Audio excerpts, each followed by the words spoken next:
ठीक है। हाँ, तो हेलो प्यारे बच्चों, आज हम करेंगे बीपीटी थ्योरम। तो ये आप पेज नंबर 124 ओपन कर लेना और पेज नंबर 124 के ऊपर थ्योरम 6.1 जो आपकी एनसीईआरटी बुक है उसके अंदर में थ्योरम करने की कोशिश करते हैं। तो सबसे पहले हम देखते हैं तो हमारा सीबीएसई के अंदर जो क्वेश्चन आता है वो किस हिसाब से आता है इसके अंदर। तो सबसे पहले तो या तो आपको एक ही क्वेश्चन को घुमा फिरा के, मतलब एक ही थ्योरम है बेटा, इसी थ्योरम को घुमा फिरा के 2 से 3 बार आपको पूछ ली जाएगी, अलग अलग वे में पूछी जाती है। जैसे कि आपसे कहते हैं प्रूव बीपीटी, तो बीपीटी बी वही है बेसिक प्रोबेबिलिटी थ्योरम, या फिर आपसे कहा जा सकता है प्रूव थेल्स थ्योरम, और या फिर आपसे एक चीज और कही जा सकती है जो पूरी स्टेटमेंट है वो दे दी जाएगी, वो अभी हम पढ़ेंगे, आपने बुक ले रखी होगी। और या फिर आपसे ये भी कहा जा सकता है कि प्रूव बेसिक प्रोपोर्शनैलिटी थ्योरम। ये अलग अलग वे है, एक ही थ्योरम है, चीज एक है, उसका नाम अलग अलग है, तो आगे हमें कंफ्यूज नहीं होना कि इसका मतलब है क्या। तो सबसे पहले मैं आपको बता देता हूँ, लिख देता हूँ, तो उससे थोड़ा सा आपको आसानी हो जाएगी कि अलग अलग नाम कैसे क्या है। तो बेटा इसका अलग अलग नाम क्या है जो आज थ्योरम हम डिस्कस करने वाले हैं, जो आप सारे बच्चे देखोगे। तो एक तो हम इसको बोल सकते हैं बीपीटी, क्या बोल सकते हैं, बीपीटी। ऐसा आ सकता है क्वेश्चन प्रूव बीपीटी, ठीक है। बीपीटी क्या होता है, इसका फुल फॉर्म है बेसिक प्रोपोर्शनैलिटी थ्योरम, या फिर इस थ्योरम को हम बोलते हैं, एक और नाम है हमारा, इस थ्योरम को हम बोलते हैं थेल्स थ्योरम।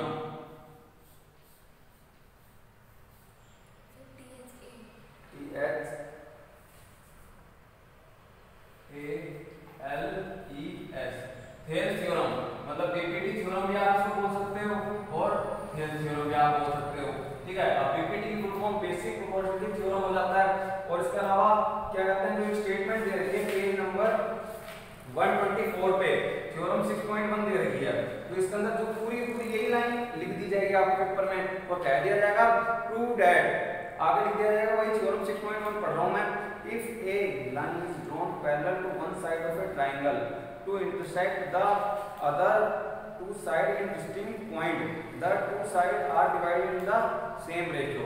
एक बार पढ़ने में थ्योरम हमें समझ में नहीं आती, तो इस थ्योरम को हमें क्या 2 से 3 बार आपको पढ़ना पड़ेगा। जैसे आपको 2 से 3 बार पढ़ोगे तो आपका क्या हो जाएगा, ये बिल्कुल क्लियर हो जाएगी, ये कहना क्या चाह रहा है, गिवन क्या है, टू प्रूव क्या करना है, और कंस्ट्रक्शन वगैरह फिर हमें करनी है। तो इसके अंदर सबसे पहले हम क्या देखेंगे कि गिवन क्या है, तो इसके लिए हम क्या कर लेंगे, सबसे पहले इस स्टेटमेंट को एक बार पढ़ लेते हैं। If a line is drawn parallel to one side of a triangle to intersect the other two side in distinct point, तो अगर आप इसको पढ़ते हो अच्छे से तो आपको क्या लगता है कि सबसे पहले बात करेंगे इसके अंदर एक ट्रायंगल की बात की गई है कि अगर कोई एक लाइन है वो ड्रॉन की जाती है पैरेलल, मतलब कि कोई एक ट्रायंगल दे रखा है, कोई एक ट्रायंगल दे रखा होगा आपसे और कहा जाएगा किसी भी एक साइड के पैरेलल कोई लाइन आपको ड्रॉ करनी है, किसी भी एक साइड का आप कर सकते हो, लेकिन अभी मैं क्या इस साइड के पैरेलल ड्रॉ कर रहा हूं, तो मैंने क्या इस साइड के पैरेलल ड्रॉ कर रहा हूं और उसके बाद क्या है, ये बाकी 2 साइड्स को देखो, किसी एक साइड के पैरेलल मैंने कोई लाइन ड्रॉ करी, ठीक है। अब ये लाइन मैंने इस लाइन के पैरेलल ड्रॉ कर दिया है और ये बाकी 2 साइड को अलग अलग पॉइंट पे क्या कर दिया है, इंटरसेक्ट कर दिया है और काट रही है, ये भी हम कह सकते हैं। तो इसका हम नामकरण कर देंगे ए बी सी। तो इसको अगर आप 2 से 3 बार पढ़ते हो तो ये समझ में आता है कि if a line is drawn parallel to one side of a triangle to intersect other 2 side in distinct point, the other 2 side are divided in the same ratio.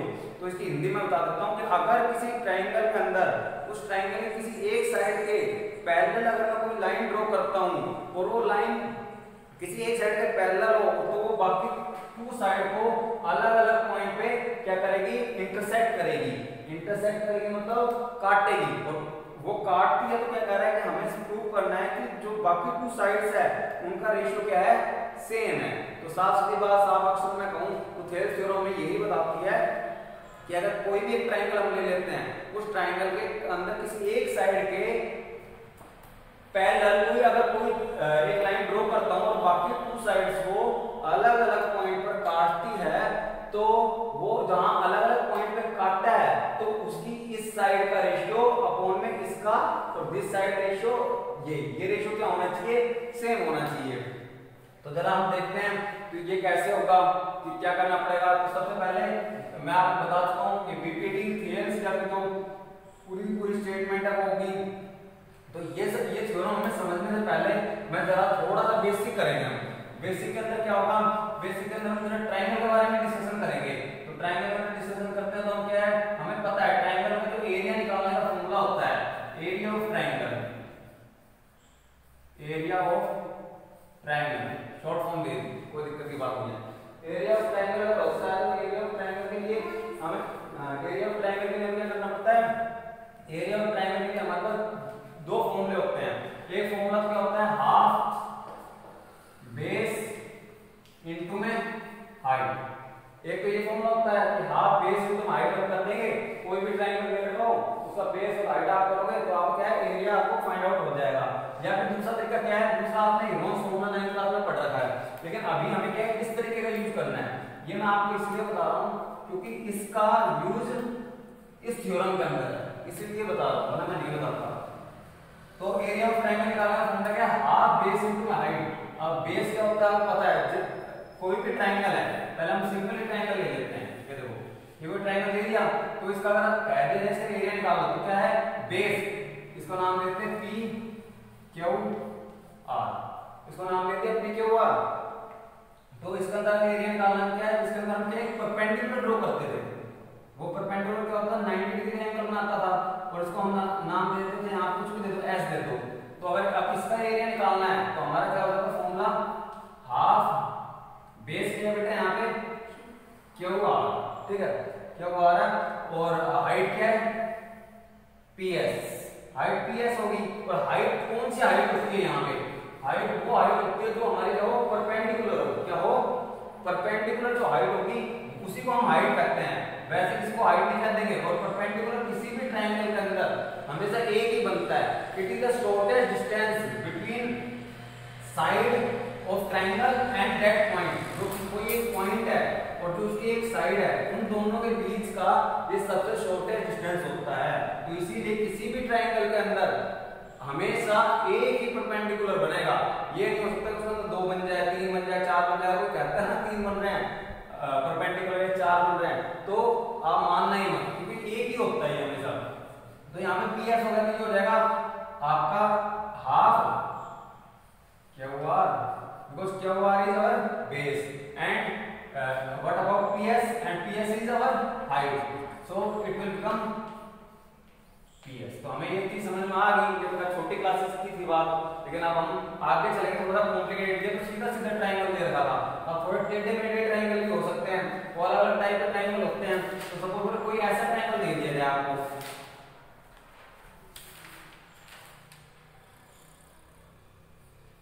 ये कुछ इस टाइप का ट्रायंगल दे देगा।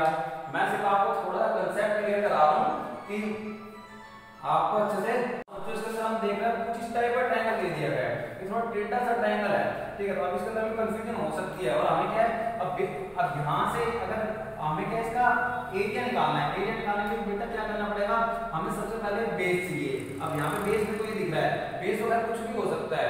हम किसी भी ट्रायंगल का area निकालने के लिए हम अगर इसी फॉर्मूले से निकालें बेस इनटू हाइट से, तो वो क्या है हम 3 वे से निकाल सकते हैं, क्योंकि किसी टाइम पे मैं ये बेस ले लूंगा, किसी टाइम ये बेस ले लूंगा, और किसी टाइम ये, तो उसी के हिसाब से आप परपेंडिकुलर भी क्या है अलग अलग हो सकता है। तो मतलब आपके पास 3 वे है एरिया निकालने का, लेकिन सारा पूरा एरिया हमेशा क्या आएगा, बिल्कुल सेम आएगा। तो अब इसके अंदर हम देखते हैं, तो इसके अंदर हमें क्या, अब इस टाइम हमें को बीसी बेस लेना है। अगर मैं बीसी बेस लेता हूं तो देखो इसके ऊपर मेरा फॉर्मूला क्या कहता है, बेस इनटू में हाइट।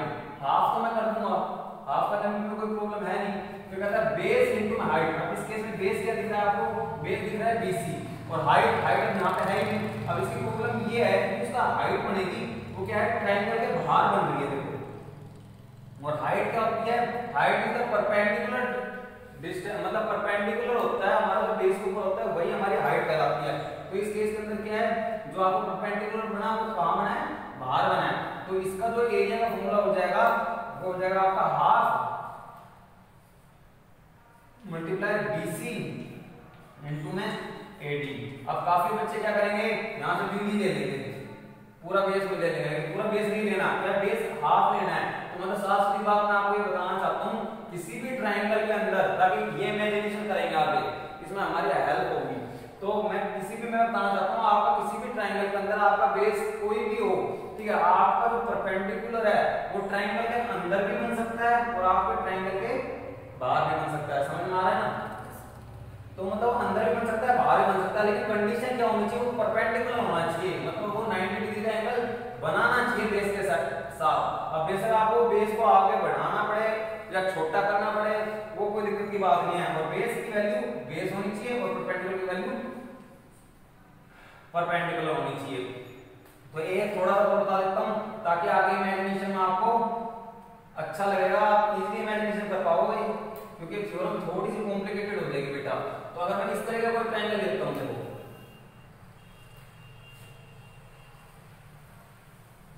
मतलब मेरे बताने का मतलब साफ सीधी बात बेटा यही है आप सबको कि जो परपेंडिकुलर है वो ट्रायंगल के अंदर भी बन सकता है और ट्रायंगल के बाहर भी बन सकता है। खैर छोटी क्लास में हम डिस्कस कर चुके हैं, लेकिन फिर भी मैं आपको एक और बता रहा हूं ताकि आगे ये थ्योरम समझाने में बहुत इजीनेस हो।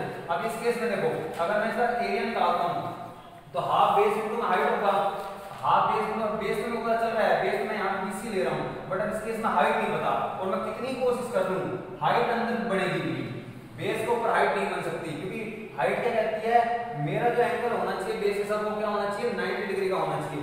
बट इस केस के अंदर क्या है, जो एंगल है वो 90 डिग्री का नहीं बन रहा, तो जो हाइट है वो 90 डिग्री की ही होनी चाहिए। तो अब क्या है, इस केस में हाइट मैं यहां नहीं बना सकता, 90 डिग्री एंगल नहीं बन रहा होता, तो देखो पता चल जाता है 60 या कुछ अलग टाइप का एंगल बनेगा। तो क्या बनेगा, आपका अगर 90 डिग्री का एंगल बनाना है तो आपका यहां बनेगा, ठीक है, ये 90 डिग्री का एंगल बन रहा है। इस केस में आप क्या बेस को आगे बढ़ाओगे, डॉटेड नहीं बढ़ेगा, ठीक है, और ये हो गया आपका AD is our height and here BC is our base. तो मेरा बताने का मतलब, ये कांसेप्ट समझाने का मतलब साफ सी बात यही थी कि अगर कोई भी ट्रायंगल दे रखा है उसका एरिया निकालना हो तो आपके हाइट ट्रायंगल के अंदर भी हो सकती है और ट्रायंगल के बाहर भी हो सकती है। तो यही मैं बताना चाह रहा था। अब आगे थोड़ा सा बेसिक और करेंगे, उसके बाद हम किस पे चल देंगे, थेल्स थ्योरम पे चल देंगे, थेल्स BPT बेसिक प्रोपोर्शनैलिटी, जो भी इसके सारे नाम हैं उस पे चल देंगे। अब एक छोटी सी बात हम बेसिक बता रहा हूं बेटा, इस थ्योरम को करने के लिए जो आपकी BPT या थेल्स थ्योरम है, इसको करने के लिए सिर्फ हमें हमारे माइंड में दो बेसिक कांसेप्ट क्लियर होने चाहिए। थोड़ी सी हार्ड है थ्योरम, मैं समझ सकता हूं, बट अगर आपके पास दो कांसेप्ट क्लियर है और 2 से 3 बार इसको नोटबुक में करोगे तो समझ कर, या फिर इस वीडियो को 2 से 3 बार देख लेना, थोड़ी बहुत हेल्पफुल मिलेगा, YouTube पर भी वीडियो देख लेना, तो आपको ये कांसेप्ट एक थेल्स थ्योरम में ऐसे क्लियर हो जाएगी। और मेरे हिसाब से 80-85% पक्के चांस होते हैं डिक्टो ये थ्योरम आपको पेपर में रख दी जाती है, वो एज इट इज रख दी जाएगी। और इसके अंदर कोई ऐसे नहीं कि 5th चैप्टर का क्वेश्चन है या फिर 4th चैप्टर का क्वेश्चन है कि आपका न्यूमेरिकल वैल्यू चेंज कर दी या सेम टू सेम ऐसे आएगी, बस वो नाम में आप कंफ्यूजन हो सकती है। और पूरी थ्योरम आपको एज इट इज लिखने को मैं नीचे बताऊंगा सारी बात, तो इसमें कोई कंफ्यूजन नहीं होगी। मतलब बच्चे तो काफी क्लास टीचर्स और रट भी लेते थे, रट इसलिए लेते थे क्योंकि उनको पता था कि थ्योरम आनी है, हमारे पास 80% चांस है कि थ्योरम आएगी पेपर में, लेकिन रटना बहुत भारी पड़ सकता है, रटी नहीं जा सकती है मेरा मानना है, क्योंकि समझकर आपको बहुत इजीनेस हो जाएगी। तो अगला कांसेप्ट देखते हैं। फर्स्ट कांसेप्ट एरिया वाला मैंने बता दिया आपको। अब सेकंड कांसेप्ट और देख लो, हमने 9th क्लास में थ्योरम पढ़ी थी, अब वो थ्योरम क्या हुआ, एग्जांपल है, ठीक है, वो एग्जांपल है।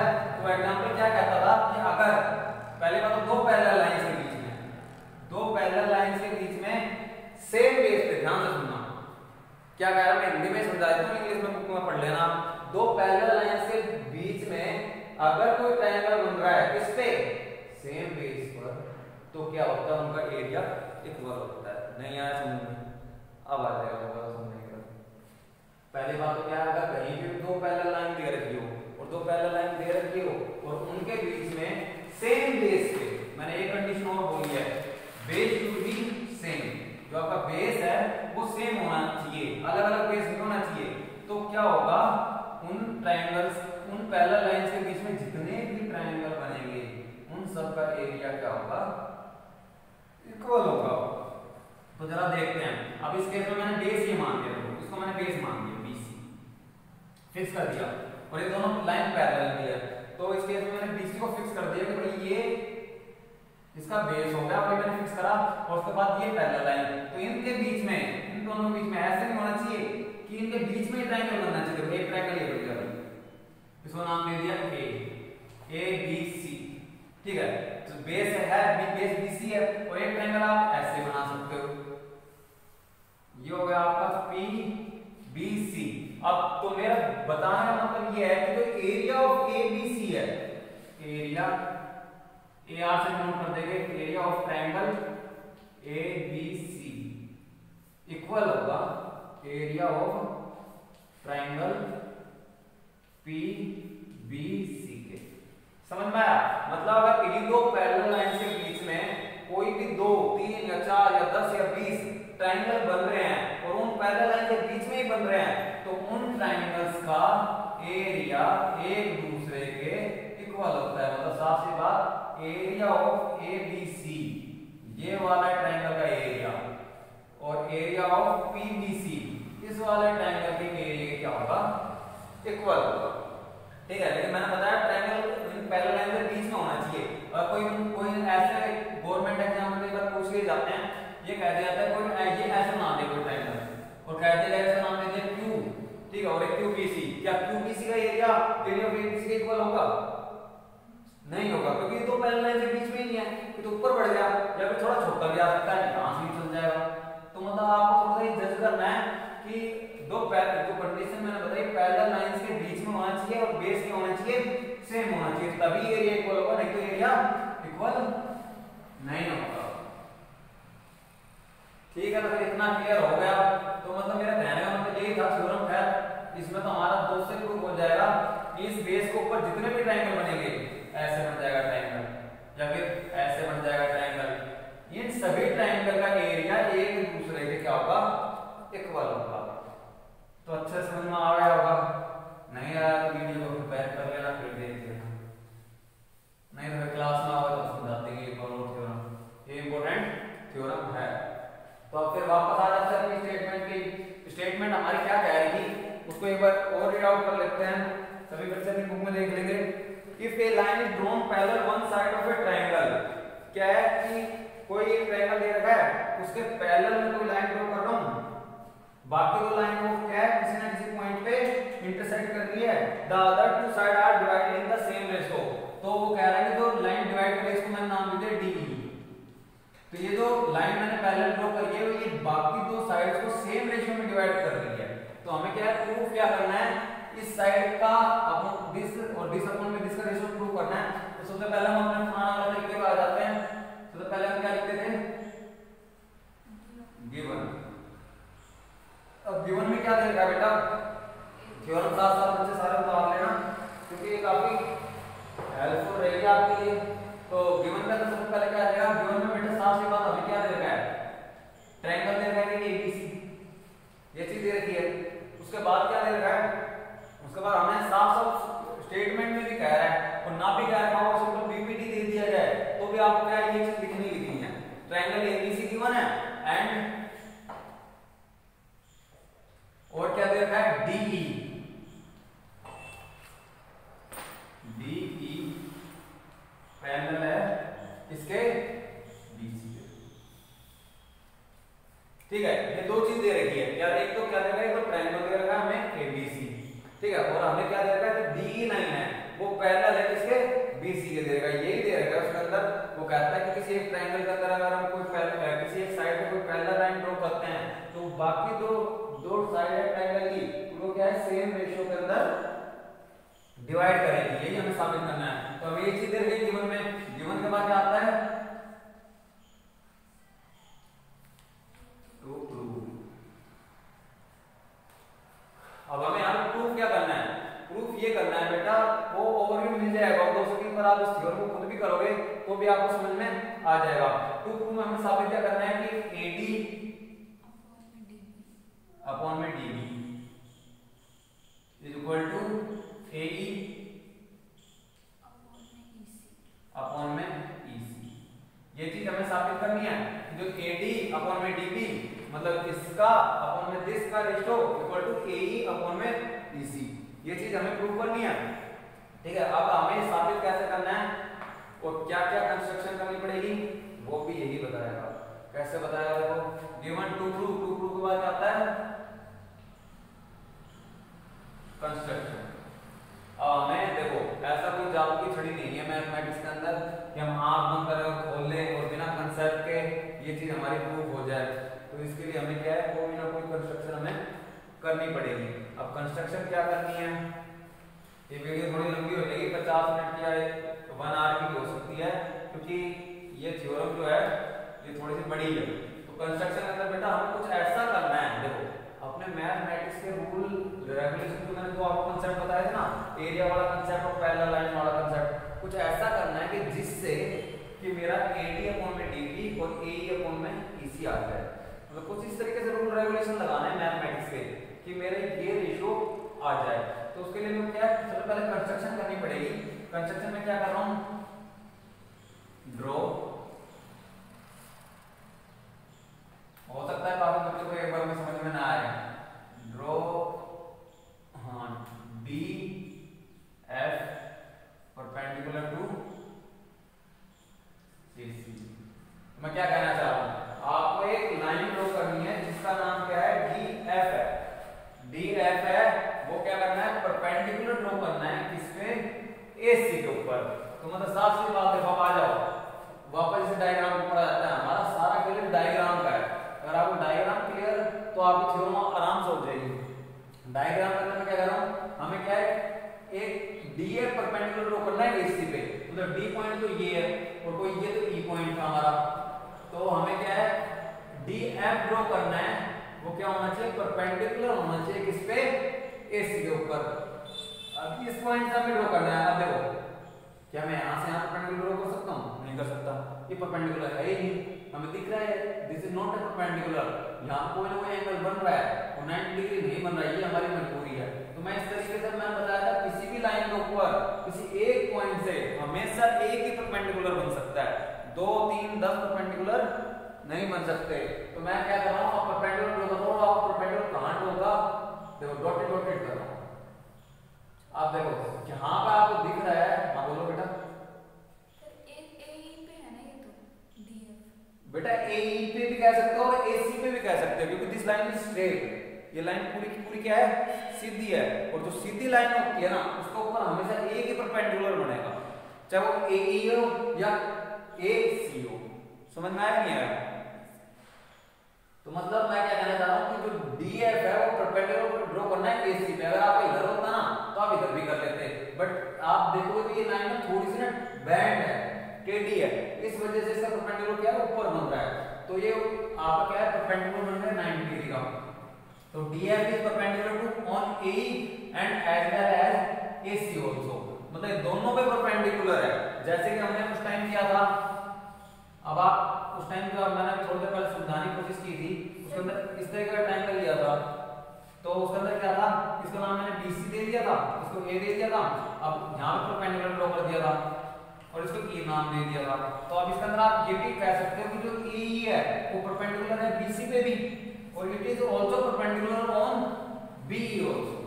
सर DE नहीं हो सकता, DE परपेंडिकुलर कैसे होगा, DE परपेंडिकुलर बेटा इसलिए नहीं हो सकता क्योंकि यहां पे देखो ये 90 डिग्री का एंगल नहीं बन रहा, यहां पे कुछ ना कुछ स्पेसिफिक एंगल बन रहा है, कुछ ना कुछ स्पेसिफिक एंगल बन रहा है, ये 90 डिग्री का एंगल नहीं बन रहा है, इसलिए नहीं होगा। अगर हां बनता तो कर देते, लेकिन आप इस केस में देखो एक लाइन में टेढ़ी जा रही है, आप इमेजिनेशन करो, और एक लाइन बेचारी यूं सीधी जा, यूं भी नहीं जा रही, वो बिल्कुल यूं सीधी जा रही है, तो ये एंगल 90 डिग्री का है ही नहीं, ठीक है, और एंगल एक ही बनेगा। और क्वेश्चन पूछो, बस इतनी क्वेरी, कोई बात नहीं। और बाकी परपेंडिकुलर इस तरीके से बनाएंगे कि लाइन टेढ़ी है, जब भी लाइन टेढ़ी होगी ना तो परपेंडिकुलर भी कैसा बनेगा, टेढ़ा ही बनेगा, ठीक है, सीधा वो भी नहीं बन सकता। हाँ अगर लाइन सीधी होती तो परपेंडिकुलर भी सीधा हो जाता, हाँ लाइन टेढ़ी है तो भाई अगर मेरे को इस पॉइंट से बनाना परपेंडिकुलर तो परपेंडिकुलर भी कैसा बनेगा, टेढ़ा ही बनेगा, थोड़ा सा टेढ़ा होगा, लाइन टेढ़ी है परपेंडिकुलर भी टेढ़ा। तो मतलब समझाने यही है, बाकी तो धीरे धीरे करते करते आप 3 से 4 बार प्रैक्टिस करोगे आपको याद हो जाएगा। सर कंस्ट्रक्शन में लिख सकते हैं कि DF जो परपेंडिकुलर AC के भी है और AE के भी है। हाँ बिल्कुल लिख सकते हो, DF इज परपेंडिकुलर AC और एज वेल एज AE या आपका पूरा डिस्काउंट है, कोई दिक्कत की बात नहीं है, दोनों को परपेंडिकुलर है। अगर लाइन सीधी है तो और टेढ़ी है तो उसका अलग अलग परपेंडिकुलर बनेगा। यहाँ पे इसके पे स्ट्रेट है लाइन, तो DL परपेंडिकुलर टू इससे हमने कंस्ट्रक्शन करी और क्या कंस्ट्रक्शन करी। अब आपको नाम दे दो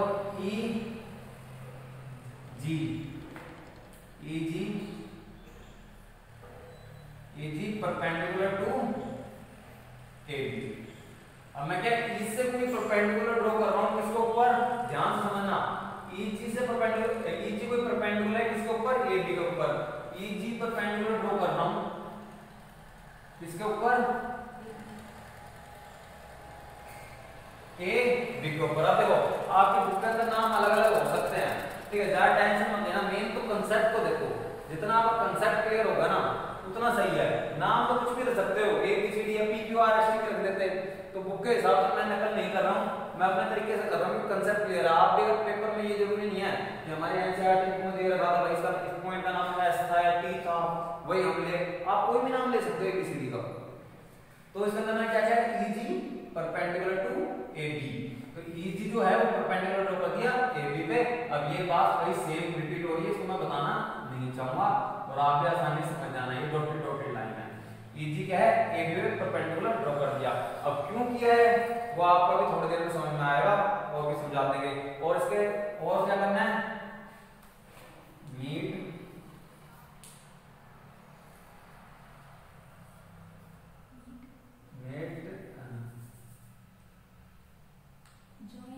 ज्वाइन DC एंड BE। अब देखो मैं क्या कर रहा हूं, जो DC है और B है इन दोनों लाइन को मैं क्या है ज्वाइन कर रहा हूं, मतलब इन दोनों पॉइंट को मैं क्या है ज्वाइन कर रहा हूं। तो डॉटेड डॉटेड आप इधर से इधर और इधर से इधर ज्वाइन कर दिया, मतलब BE को ज्वाइन कर दिया और DC को ज्वाइन कर दिया। अब ये क्यों किया, अब थोड़ी देर में समझ में आने वाला है आपको, इसके पीछे लॉजिक क्या था, क्या कंसेप्ट था, और ये कह रहा आपको क्यों क्या, ये सवाल उठना चाहिए अब आप इतना करने के बाद कि हमने आखिर ऐसा क्यों किया, ठीक है, वो कह रहा हमें पूछना चाहिए अपने टीचर से, और आप लोग मुझसे पूछोगे उससे पहले मैं आप लोगों को इसका जवाब दे दूंगा, और जवाब क्या है थ्योरम के थ्रू दे दूंगा, वरना फिर मेरे को काफी दिक्कत हो जाएगी। तो कंस्ट्रक्शन के बाद आता है प्रूफ, इसका जवाब मिलेगा अब आपको प्रूफ के अंदर कि भाई हमने यही कंस्ट्रक्शन क्यों करी, ठीक है, और ये ज्वाइन क्यों करा DC और BE को। फिर भी मेरा थोड़ा सा माइंड में आ रहा है, तो मैं बता ही दूं कि क्यों ज्वाइन किया और क्यों वो दो कंसेप्ट बताए थे, एक ट्रायंगल वाला कंसेप्ट और एक पैरेलल लाइन वाला कंसेप्ट। दो कंसेप्ट मैंने आपको इससे पहले डिस्कस किए थे, मैंने क्यों किए थे वो मैं थोड़ा बता देता हूँ कि मेरा फायदा क्या होगा उससे। फायदा ये होगा बेटा, अगर आप ध्यान से देखते हो इसको, बहुत ध्यान से देखने का आपको क्या मिलेगा, आपको दिखेगा कि ये लाइन इस लाइन के क्या है, पैरेलल। पैरेलल क्यों है, यहां देख लो, क्योंकि भाई स्टार्टिंग में क्या था, ये लाइन इस लाइन के, हाँ बोलो, हाँ गिवन है, ये लाइन इस लाइन के पैरेलल है। अब और ध्यान से देखते हो तो आपको क्या मिलता है कि यहां पे दो ट्रायंगल बन रहे हैं, दो के यहां पे ट्रायंगल बन, थोड़ा सा सोचना, मैं मेरे को पड़ गया और मैंने सोच लिया, देखो क्या करना है, मैं क्या है भाई मैंने सही बताया था, दो ट्रायंगल दिख रहे हैं, देखो एक ट्रायंगल तो ये दिख रहा है, ठीक है, और एक ट्रायंगल ये दिख रहा है, ठीक है, दो ट्रायंगल दिख रहे हैं, ठीक है, and base is also same, base is also same, but वो ट्रायंगल क्या होगा, थोड़े उल्टे हो गए। मैंने आपको कैसे सिखाया था, मैंने ऊपर वाली लाइन सिखाया था। अब देखो अगर कोई दो लाइनें पैरेलल हो और उन दोनों पैरेलल लाइंस के बीच में अगर उसका बेस सेम हो तो उन दोनों ट्रायंगल का एरिया क्या होता है, एक दूसरे के इक्वल होता है। समझ में आया, नहीं आया तो आगे फिर बात समझा देंगे इसी बात को। तो मतलब साफ सी बात है, मैं उस कांसेप्ट का यूज करूंगा, तो सेकंड कांसेप्ट था ना वो यहां यूज करूंगा कि इसका इस ट्रायंगल का एरिया और इस ट्रायंगल का एरिया आपका क्या होगा, इक्वल होगा। क्यों होगा इक्वल होगा, because these triangle are between two parallel lines and base is also same, base is D। चलो ये तो यहाँ पे यूज होगा। और उसके अलावा अब हम चल ही लेते हैं धीरे धीरे कैसे क्या करना है। तो सबसे पहले तो इसमें काफी इक्वेशंस बनेगी, तो सबसे पहले हम क्या करते हैं, सबसे पहले हम इस ट्रायंगल को देखते हैं, इस ट्रायंगल को, इस ट्रायंगल को देखते हैं, इस ट्रायंगल को अगर हम देखते हैं तो बेटा इस ट्रायंगल को ध्यान से देखने के ऊपर क्या मिलता है। अभी नीचे वाली चीज थोड़ी सी देर रुक जाओ, उसको मत देखो, सिर्फ मेरे को क्या देखना है, सिर्फ और सिर्फ मुझे क्या देखना है, ADE। अब मैं क्या पूरा फोकस ADE ट्रायंगल पे करूंगा। ADE ट्रायंगल पे मैं फोकस करता हूं तो मेरे को समझ में आता है कि इसका एरिया 3 वे से निकाला जा सकता है। कितने वे से? 3 वे से। 3 वे से कैसे निकाला जा सकता है? एक बार तो बेस इसको मानूंगा और हाइट इसको, एक बार बेस इसको मानूंगा और हाइट इसको लगेगा, तो हाइट है ही नहीं, ठीक है, हाइट नहीं दे रही तो हम उस पर दिमाग लगाएंगे। और एक बार क्या है, बेस इसको मानूंगा और हाइट इसको। समझ में आई बात?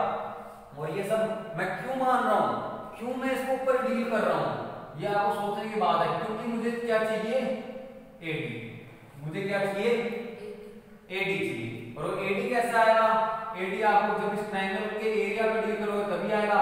इसी तरीके से मुझे इधर क्या चाहिए, इधर चाहिए AE, और AE कैसा आएगा, AE ऐसा आएगा बेटा जब आप इस ट्रायंगल पे डील करोगे और बेस आपका ये होगा तभी AE आएगा। तो चलो और अच्छे से लिख के समझा देते हैं। तो अब मैं निकालता हूं एरिया को AR से रिप्रेजेंट कर दिया, एरिया ऑफ ट्रायंगल AD। अब काफी बच्चे थोड़ा सा कंफ्यूज होंगे, मैंने इसलिए पहले बता दिया कि जो एरिया ऑफ ट्रायंगल है वो 2 वे से निकाला जा सकता है। 2 वे कौन सा होता है, मतलब 3 वे से निकाला जा सकता है, लेकिन यहाँ पे हम 2 वे से निकालेंगे क्योंकि बेस अलग अलग मान लेंगे तो लेकिन एरिया क्या आएगा, सेम आएगा। चाहे बेस अलग अलग मानो और परपेंडिकुलर अलग अलग मानो, मैंने आपको कंसेप्ट में क्लियर कर दी थी इस बात को। तो area of AD, area of triangle AD क्या होगा, अगर मैं इस बेस को मान के बात करता हूँ, देखो बेस में इसको मान रहा हूँ और तो परपेंडिकुलर क्या होगा मेरा, ये होगा। तो एरिया ऑफ AD क्या होगा, एरिया ऑफ AD होगा आपका हाफ, आगे AD इनटू में EG। कुछ बच्चों समझ में नहीं आया होगा, ठीक है। कैसे, देखो यहाँ पे इसको बेस मान लिया AD और इसको हाइट मान ली और इस पूरे ट्रायंगल का मैंने एरिया यहाँ निकाल लिया। अब निकाल लिया तो कोई बात नहीं, अब आ जाते हैं, इसको बोल दो इक्वेशन फर्स्ट। एक ब्लैक बोर्ड पे पूरी थ्योरम नहीं आएगी इसलिए मैं रब करूंगा, उसके बाद फिर आगे कराऊंगा क्योंकि मुझे पता है अच्छे से समझाएंगे तो ये ब्लैक बोर्ड पे नहीं आ सकती है। हाँ जल्दी जल्दी तो कर सकता हूँ मैं, लेकिन फर्स्ट टाइम समझा रहा हूँ इसमें थोड़ा सा आई। तो इसको हमने मान दी इक्वेशन फर्स्ट। अब जरा दूसरे वे से सोचो, हमें अलग अलग वे से सोचना है, अलग अलग वे से ऐसे सोचना है कि अब सेकंड वे से मैं सोचता हूं तो अब सेकंड वे से क्या होगा, बेस इसको मानूंगा और हाइट इसको मानूंगा। इसीलिए तो मैंने ये परपेंडिकुलर ड्रॉ किए थे, मैंने कहा था ना इसका जवाब आपको मिलेगा। जवाब इसलिए मिलेगा और अच्छे से और भी आगे मिलेगा क्योंकि मैंने इसीलिए दोनों परपेंडिकुलर ड्रॉ किए थे। तो एरिया ऑफ AD, इसी ट्रायंगल का एरिया मैं दोबारा निकालता हूं। अब ये क्या हो जाएगा, हाफ। अब इस केस में क्या है, बेस मेरे को ये मानना है, बेस ये मानना है और हाइट ये माननी है। तो ये लिख दो इस चीज को। अब काफी बच्चों को दिक्कत आ जाएगी कि हाँ ये कैसे हुआ, बेटा ये ऑनलाइन का रिजल्ट है, ऑफलाइन होता ना तो सब समझ में आ जाता है धीरे धीरे। DF, ठीक है। AE आपका क्या हो गया, बेस हो गया और DF क्या हो गया, आपकी हाइट हो गई। और ये हो गया हमारा एरिया ऑफ AD। देखो एरिया ऑफ ट्रायंगल AD दोनों एक ही चीज है, सेम है, इसका एरिया से एरिया बराबर जाना है क्योंकि ट्रायंगल तो एक ही है। अलग अलग वैसे गाइस को नाम दे दिया मैंने इक्वेशन सेकंड, कोई दिक्कत नहीं आनी चाहिए, आएगी। तो इतना काम हमारा खत्म हो गया। तो आगे काम करें, आगे काम की बात है। अब ऊपर वाले ट्रायंगल का मेरा सारा का सारा रोल खत्म, जो मैंने आपको फर्स्ट वाला कंसेप्ट बताया था, ठीक है। और फर्स्ट क्या मैंने 3 कंसेप्ट बताए थे, ठीक है। एक तो परपेंडिकुलर तो हाइट वाला कंसेप्ट, ठीक है। दूसरा कंसेप्ट वो पैरेलल लाइन वाला बताया था और तीसरा टेढ़ा मेढ़ा ट्रायंगल का भी कंसेप्ट बताया था जिसमें टेढ़ा हो जाता था उसका परपेंडिकुलर क्या था, बाहर जा रहा था, ठीक है। 3 कंसेप्ट लग रहे हैं बेटा इसके अंदर, टोटल 3 कंसेप्ट लगेगा। ट्रायंगल का एरिया कंसेप्ट, पैरेलल लाइन का तीसरा कंसेप्ट और तीसरा कंसेप्ट है आपका टेढ़े मेढ़े ट्रायंगल होते हैं, परपेंडिकुलर बाहर चला जाता है। तो आगे चलते हैं, अब हम लेते हैं एरिया ऑफ ट्रायंगल DBE। अब ये DBE ही क्यों लिया, एक क्वेश्चन उठना चाहिए बेटा, इसलिए लिया क्योंकि हमें जो करना है वो हमें क्या करना है, हमें ये चीज करनी है, हमें क्या करना है, ये चीज करनी है। और इस तरीके से एडी के नीचे क्या आना चाहिए, डीबी। तो मैं इसीलिए ट्रायंगल ले रहा हूं डीबीई, क्योंकि मुझे प्रूफ ये करना है। मैं ये सारा कहानी कर रहा हूं ऊपर से लेकर नीचे तक का, तो मैं इसलिए कर रहा हूं किसी भी तरीके से मेरी ये चीज प्रूफ हो जाए, एडी अपॉन में डीबी और एई अपॉन में ईसी हो जाए कि का रेशियो क्या है, सेम है। किसी भी तरीके से ये चीज प्रूफ हो जाए, तो इसीलिए मैंने ट्रायंगल डीबीई लिया, ठीक है। अब खैर ये तो आप ये भी सकते थे डीबीसी, लेकिन इसमें थोड़ी सी दिक्कत आ जाती, वो बाद में बता देंगे आपको। लेकिन अभी क्या डीबीई लिया, ज्यादा कंफ्यूज में करना नहीं चाहूंगा आपको। Area of triangle D B आपको याद हो जाएगा बेटा धीरे धीरे, जैसे इसको 2 बार सोल्व करोगे ना, एक बार में मुझसे भी नहीं मिलती। अब देखो area of triangle D BE, area of triangle DBE. अब मेरे को कुछ ऐसा करना है कि जिससे कि मेरा इस ट्रायंगल का एरिया सर ई से बनेगा ना बेसिस में, नहीं वो पर। हाँ, कुछ ऐसा करना है कि जिससे कि मेरे को इस ट्रायंगल का एरिया मुझे मिल जाए। अब इस ट्रायंगल का एरिया मिलने के लिए क्या करना पड़ेगा, हाफ बेस इनटू हाइट। अब बेस में वो साफ पास हो रहा है, बेस क्या है, यहाँ पे डीबी लेना है, डीबी इसके लेना है क्योंकि यहाँ पे डीबी है, ठीक है। तो बेस में क्या लेना है, डीबी लेना है, और हाइट लेनी है तो डीबी के ऊपर ही हाइट लेनी है, क्योंकि बेस के ऊपर हाइट लेनी है। अब मैं यहाँ से हाइट की बनी नहीं, हाइट कहाँ बन रही है, क्योंकि D A oh sorry B A जो एक स्ट्रेट लाइन है, और यहाँ पे देखो ये हाइट बन रही है, नहीं बन रही। मैंने आपको बताया था ना टेढ़े मेढ़े ट्रायंगल होते थे जिनका बेस परपेंडिकुलर कहां बनता था, बाहर बनता था। इसको थोड़ा सा इमेजिनेशन करो तो आपको क्या मिलेगा, ये तो बेस हो गया, ठीक है, और इसकी हाइट कहां बन रही है, बाहर बन रही है। बाकी इन सब लाइन को भी भूल जाओ, तो आप क्या देखोगे इसका बेस ये बन रहा है और हाइट है ट्रायंगल के बाहर बन रही है। समझ में आई बात? तो डीबी इनटू में ईजी, इसका एरिया क्या हो जाएगा, डीबी इनटू में ईजी। नहीं आया समझ में? नहीं आया तो पूछ सकते हो। वो तो आप क्या करो, इसको थोड़ा सा ना इस तरीके से देख सकते हो कि ये इस तरीके से हो गया ट्रायंगल। हाँ टेढ़ा दे रखा ना बेटा, ये देखो ये पूरा एक ट्रायंगल दे दिया। अब इसका हाइट ही बाहर बन रही है, बाहर बढ़ाने पे तो क्या आप कह सकते हो कि जो डीबी इनटू में ईजी, क्योंकि हाइट बढ़ रही है तो इसका एरिया हो जाएगा हाफ। जो ऑफलाइन ऑनलाइन आएंगे बच्चों को काफी दिक्कत आएगी चीज में, डीबी इनटू में ईजी। समझने की कोशिश करना, जो कंसेप्ट मैंने आपको टेढ़े मेढ़े ट्रायंगल को बताया था उसके बेस पे लिखा है मैंने डीबी इनटू में ईजी, क्योंकि ये ट्रायंगल ये लाइन स्ट्रेट होगी, बेस तो वही रहेगा, बेस तो सेम रहेगा, लेकिन इसका परपेंडिकुलर जो है वो कहां बन रहा है, बाहर बन रहा है। तो बाहर बन रहा है अंदर बन रहा है, परपेंडिकुलर तो एरिया में आते ही है। यहां तक किसी को कोई दिक्कत नहीं आई, तो इसको नाम दे देंगे इक्वेशन थर्ड। काफी इक्वेशन बनेगी बेटा, 5-6 इक्वेशन बनेगी, बनाते रहेंगे और करते रहेंगे। तभी तो मैं इस चैप्टर को ऑफलाइन कराना चाह रहा था, लेकिन अब मजबूरी है, ऑनलाइन कराना पड़ रहा है इसको। तो करते हैं कोशिश, देखते हैं कितना मतलब कामयाब होता है। तो यहाँ पे डीबी का एरिया आ गया, ठीक है। अब एक ध्यान से देखो, तो एक ट्रायंगल और बन रहा है, ट्रायंगल कौन सा बन रहा है, क्या नाम है, डीईसी। अभी डीईसी क्यों लिया, डीईसी इसलिए लिया क्योंकि मेरे को क्या लाना है, डीईसी इसलिए लिया क्योंकि मुझे क्या लाना है, ईसी लाना है, और ये चीज मेरे को प्रूव करनी है। ये चीज प्रूव करनी है, प्रूव करने के लिए नीचे क्या आना चाहिए, एसी आना चाहिए, सॉरी ईसी आना चाहिए। तो मैं इसलिए अब मैं क्या ये वाला ट्रायंगल कंसीडर कर रहा हूं, ये वाला ट्रायंगल कंसीडर कर रहा हूं। ट्रायंगल का नाम क्या है, डीईसी। तो ये वाला अगर मैं ट्रायंगल कंसीडर करता हूं तो काम क्या है हमारा, काम अपना सिंपल है, एरिया निकालना, ठीक है। इसका भी एरिया निकाल लाते हैं। अब इसका एरिया निकालोगे जरा ध्यान से देखो, ये ट्रायंगल दे रखा है, बेस क्या है, ईसी, बेस ईसी हो गया। अब ईसी ऊपर कोई ना कोई परपेंडिकुलर होना चाहिए तभी तो निकलेगा, और परपेंडिकुलर आप ध्यान से देखते हो तो इसका परपेंडिकुलर भी क्या बन रहा है, बाहर बन रहा है, क्योंकि ये भी टेढ़ा मेढ़ा है, तो इसका परपेंडिकुलर बन गया डीएफ। चलो बना देते हैं फिर, area of triangle DEC is equal to हो जाएगा half EC into DF, half EC into में डीएफ।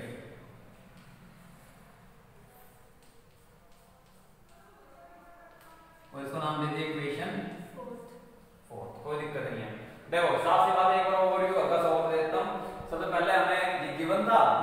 एक चीज साबित प्रूफ करनी थी और उसके बाद क्या है मैंने कुछ नहीं किया, सिर्फ 4 तरीकों से अलग अलग तरीकों से एरिया निकाला है। एरिया किसका निकाला है? 2 बार तो इस ट्रायंगल का एरिया निकाला एडीई का अलग अलग बेस मान के।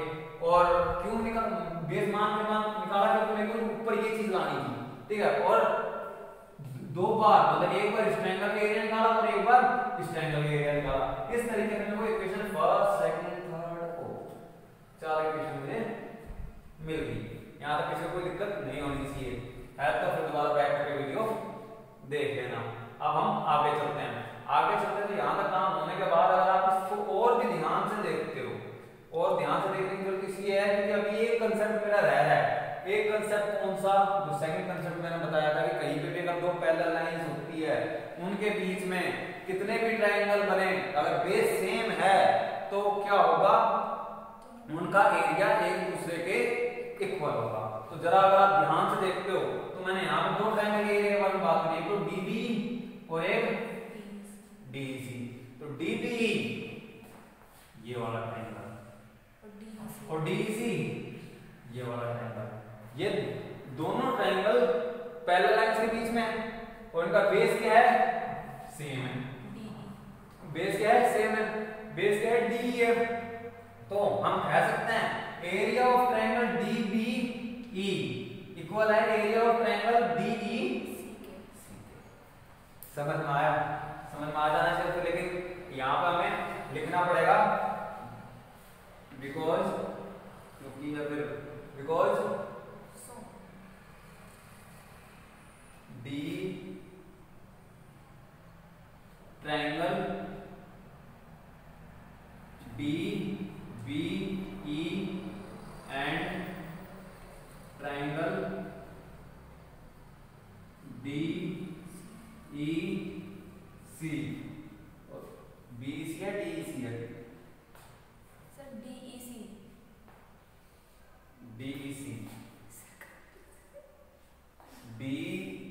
DEC और DBE हाँ DBE और DEC are between 2 parallel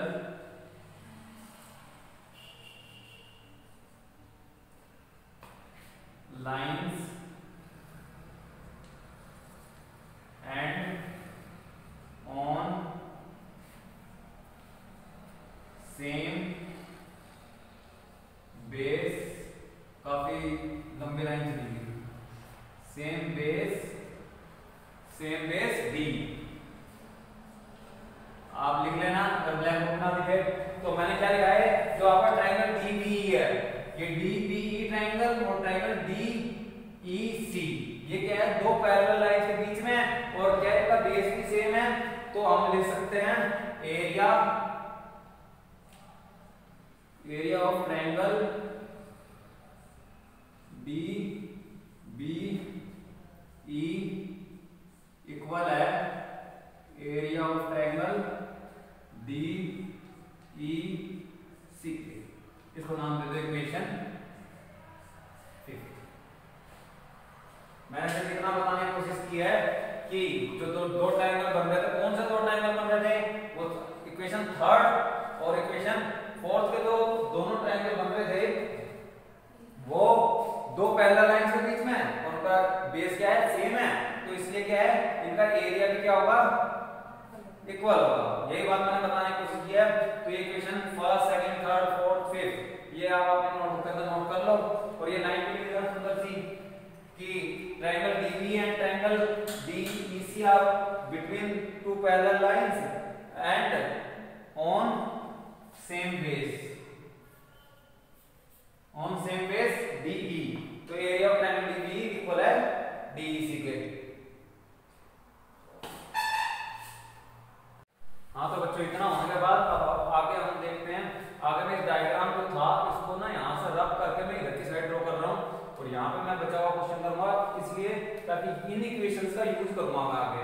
in equation से अगर मैं यूज करूंगा तो इन इक्वेशन के यूज से वो आपको अच्छे समझ में आएगा अगर एक ब्लैक बोर्ड होगा। तो मैं क्या इस डायग्राम को रख कर देता हूं, आप सबने बना ही लिया होगा और इस डायग्राम को मैं यहां बना,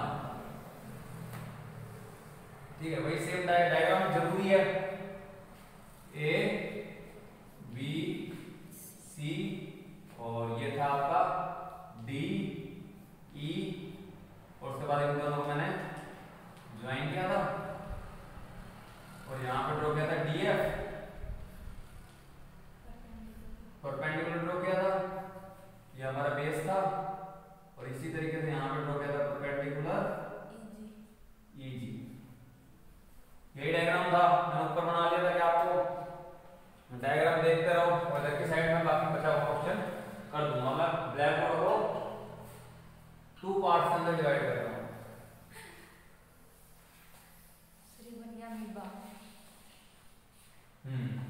अब ये 2 पार्ट्स में डिवाइड हो गया। 2 पार्ट में डिवाइड होने के बाद आप देखो अब मुझे क्या है ये चीज प्रूव करनी है और ये इक्वेशन मेरे पास है, इक्वेशन फर्स्ट से लेके 5th तक इक्वेशन मेरे पास है। तो मैं को किसी भी तरीके से इनको यूज करके मेरे को क्या है ये चीज प्रूव करनी है। तो अगर आप इसको ध्यान से देखो तो आप ध्यान से देखने में आपको क्या मिलता है, ये इक्वेशन 5 से ये ट्रायंगल DBE का एरिया DEC के इक्वल है, कोई दिक्कत नहीं है, दोनों का एरिया क्या है एक दूसरे के इक्वल है, कोई दिक्कत नहीं है। तो अब आपको इतना पता है, क्या पता है मैं थोड़ा इधर समझा देता हूं। 2 जो होता है वो 2 के इक्वल होता है, ठीक है, 2 2 के इक्वल होता है। तो आप ये भी कह सकते हो 1/2 भी सर 1/2 के इक्वल होगा। मतलब मैं समझाना क्या चाह रहा हूं वो समझो। अगर कोई चीज एक दूसरे के इक्वल है तो उनका रेसिप्रोकल भी एक दूसरे क्या होगा, इक्वल होगा। नई नई चीजें निकल के आ रही है और आ रही है तो बता भी रहे हैं। कोई 2 चीज अगर आपस में एक दूसरे के इक्वल है तो अगर आप उनका रेसिप्रोकल भी करते हो तो वो भी एक दूसरे क्या होता है, इक्वल होता है। जैसे कि और अच्छे समझाने की कोशिश करते हैं। अगर मैं कह देता हूं a जो है वो b के इक्वल है, इसका मतलब यही है a हमारा किसके इक्वल है, b के इक्वल है। तो मैं ये भी कह सकता हूं जो 1/a है 1/b के क्या होगा, इक्वल होगा। क्योंकि कोई 2 चीज एक दूसरे इक्वल होती है तो रेसिप्रोकल भी एक दूसरे क्या होगा, इक्वल होगा। अगर इसको और अच्छे समझना चाहते हो आप ऐसे भी समझ सकते हो क्रॉस मल्टीप्लाई करके। तो ये क्या हो जाएगा, ये इधर चला गया और ये इधर चला गया, वही सेम चीज वापस होगी। जो चीज थी पहले वो एज इट इज आपके पास आ गई। तो साफ सीधी बात यही है, अगर कोई 2 चीज इक्वल हो तो उनका रेसिप्रोकल भी एक दूसरे क्या होता है, इक्वल होता है। तो इसके अंदर हम देखते हैं area of triangle DBE equal था एरिया ऑफ ट्रायंगल DEC। तो मैं आज लिखता हूं बाय इक्वेशन 5th। आप क्या कह सकते हो, area of triangle DBE equal था DEC के, तो मैं लिख सकता हूं 1/, area of triangle DBE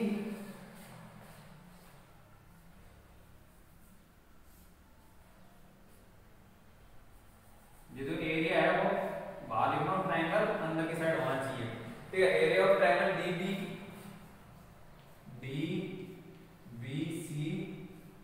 equal है किसके, 1/, एरिया ऑफ ट्रायंगल DEC के।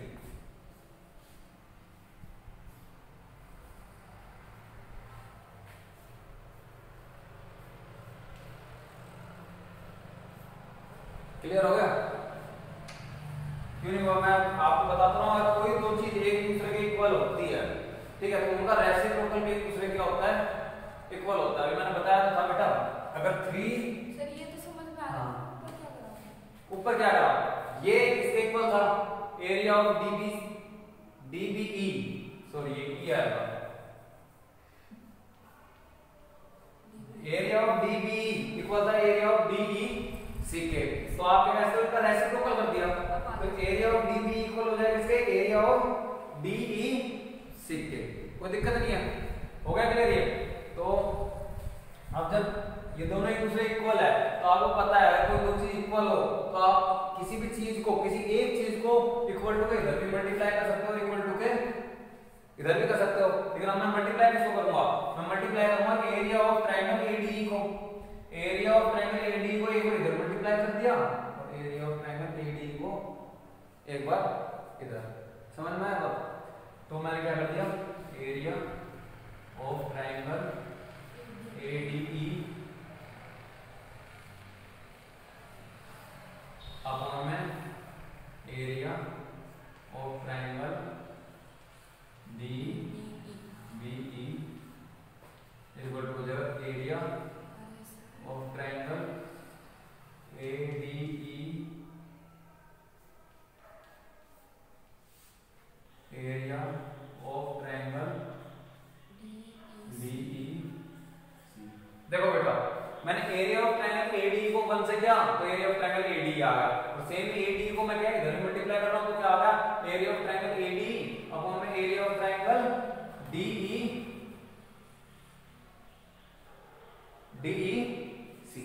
कोई दिक्कत नहीं है। तो सेम चीज आगे मैंने इधर की साइड दोनों से मल्टीप्लाई कर दिया। अब देखो, अब आपको आते धीरे धीरे कंसेप्ट क्लियर होने लग जाएगा। कंसेप्ट क्या है, अब देखो एरिया ऑफ ट्रायंगल AD, अब यहां पे लिखना सुंदर सी लाइन, देखो by using equation first, second, third and fourth. अब मैं क्या है, इन सारे इक्वेशंस का यूज करूंगा। इन सारे इक्वेशन का यूज इसलिए कर रहा हूं क्योंकि इनका एरिया डायरेक्टली उठाऊंगा और इसके अंदर डाल दूंगा, तो उससे क्या है, मेरे को जो प्रूव करना था वो प्रूव हो जाएगा।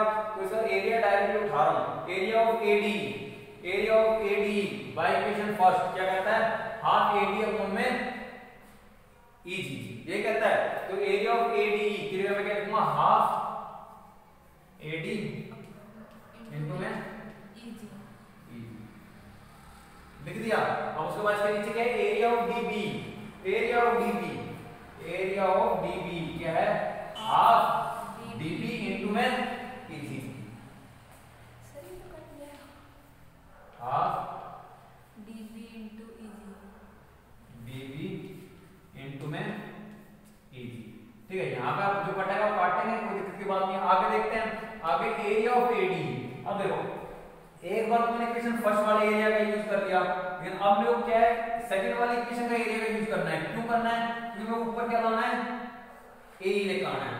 तो एक पहली बार तो क्या है, ऊपर और फर्स्ट इक्वेशन का एरिया का यूज करके मैंने यहाँ पर किया है, और दूसरा वाला जो पार्ट है उसके अंदर क्या है, सेकंड वाली इक्वेशन के एरिया का फॉर्मूला का यूज करके यहाँ पे उसकी वैल्यू पुट कर दूंगा, और वो वैल्यू क्या होगी, हाफ AE इनटू